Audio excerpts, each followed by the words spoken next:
ఈ కాన్సెప్ట్, ఇట్లాంటి concept almost 6 years నుంచి కూడా మార్కెట్లో ఆల్రెడీ రన్ అవుతుంది. ఓకే, మీకు ఆల్రెడీ మీరు వినే ఉంటారు వీనవ్వ అని. ఆల్మోస్ట్ ఇది 6th year ఇప్పుడు. ఓకే, 5 years వరకు కూడా వాళ్ళు ప్రైవేట్ కంపెనీగా ఉన్నారు, ప్రైవేట్ లిమిటెడ్ కంపెనీగా. లాస్ట్ ఇయర్ వాళ్ళు ఐపీఓకి వెళ్ళారు. వాళ్ళు ఓన్లీ డిపెండ్ అయ్యేది డేటా సెంటర్స్ మీద మాత్రమే ఆ కంపెనీ. ఓకే, 6th year ఎప్పటికి కూడా కంప్లీట్గా రన్ అవుతుంది అది. ఓకే, సో అంటే ఇదేదో న్యూ మోడల్ ఇప్పుడు వచ్చిన కంపెనీ ఎట్లా ఉందా అని చెప్పి అనుకోవడానికి లేదు. ఎగ్జిస్టింగ్ ఉన్న మోడల్లోనే ఈ కంపెనీ కూడా ఉంది. ఓకే, బట్ అక్కడికి ఇక్కడ డిఫరెన్స్ ఏంటి అంటే అది ఓన్లీ డేటా సెంటర్స్ మీద మాత్రమే డిపెండ్ రన్ అవుతూ ఉంది. బట్ ఇక్కడ ఏంటి అంటే మల్టీ బ్రాండ్ కంపెనీ.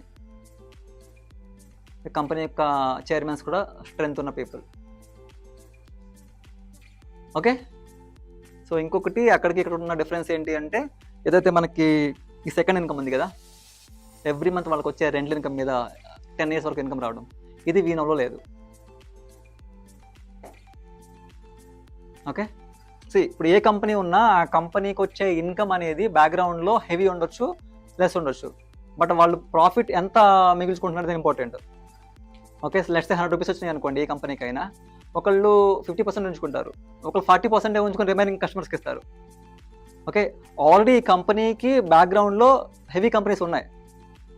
సో అందువల్ల వాళ్ళు ప్రాఫిట్ షేరింగ్ అనేది ఇవ్వగలుగుతున్నారు యూజ్గానే.